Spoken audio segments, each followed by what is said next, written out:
Okay, I'm part of the Hurricane Florence flood relief team. The other team members are Deb and Jonathan. Both of them are at North Carolina State University. They couldn't make it today. First of all, the issue out here is that we've had these flood events, the last one being Florence. People are required to have flood insurance for areas within in the 100-year flood zone. But we've had two 500-year floods in 2 years and 3 in 20 years. So, especially in the case of Florence, there's a lot of people who've been impacted by this flood, but don't have any coverage. Many of those people are vulnerable, lower-income people who have limited finances. So there's a real time problem here where people may not be able to get to work, or they lose their home, have to move into a hotel, life-changing things that can impact them and make them very vulnerable. So the idea we have here is to actually use an existing data set, the US Army Corps of Engineers modeled flood depth data. This data was produced during the storm to enable first responders to determine what roads are flooded and what roads are not. So it's basically an overlay map that they could look on, used with other sources of maps to determine if their road was flooded. We propose giving this data set a second life by using it with county property parcel data and other data sets to provide detailed information about what properties were flooded. We're going to use, in this case, we're going to start off with the Cumberland County as a focal point. The data set itself is produced by watersheds, so we have it for the entire Cape Fear watershed, the Lumber River, Neuse River, and Tar River in North Carolina, and also some rivers in South Carolina. However, because of volume of data, and I'm doing all this on my laptop, we've decided to focus on Cumberland County. And so we've gotten the property parcel data from Cumberland County, and we also got building data from them. For other counties, North Carolina has property parcel data available for every county in the state. And for some counties may not have their own building data, but in that case we plan to use a Microsoft building data set, which covers the entire country. Other data sets that we're going to use are the North Carolina floodplain data. This shows where the 100-year flood zone is and the 500-year flood zone.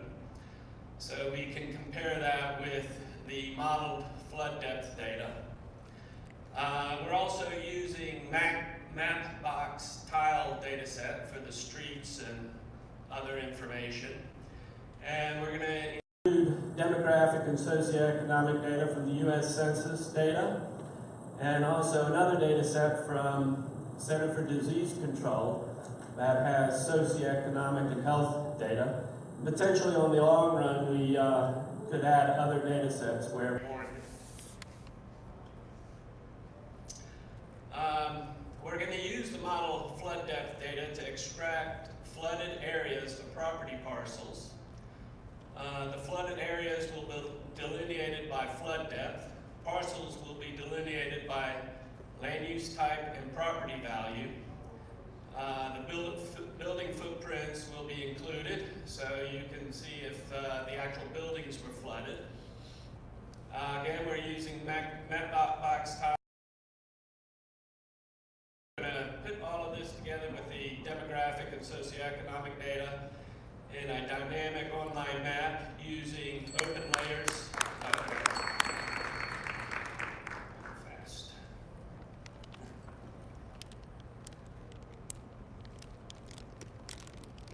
Thank you. Who is the primary user for this? Is it government, nonprofits, residents? I would say all of the above, but initially we're focusing on the different relief organizations. We're trying to contact people at Blueprint, North Carolina, who are involved in providing flood help for people. It also could be used by states or counties or cities to do longer-term planning. And eventually, if something like this is fully developed, it could be used in the early phases of the storm by first responders, where it would provide additional information about the buildings and the property that are being flooded.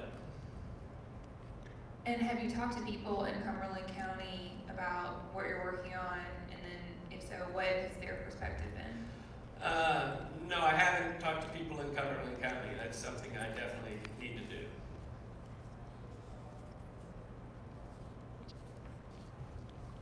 So, how much progress have you done in the last month, since the last meeting? Yeah, well, we have gotten the actual data set, extracted the flooded areas of parcels, and produced an open layers map that's functional now. We need to go through the process of creating tile maps of it to make it faster. And we have the socioeconomic, so we have most of the data parts together. It's a matter of making the existing application run quicker, and by using map tiles. So, how long will it take you to have exact level of information for any other county? I think that's won't be done until after November, where if I find enough people who are interested in it, then I could get possibly additional support, access to better computing, things like that, to produce it for the entire region.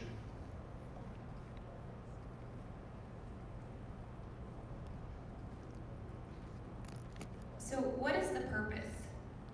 The purpose is to supply detailed information about parcels that have been flooded, and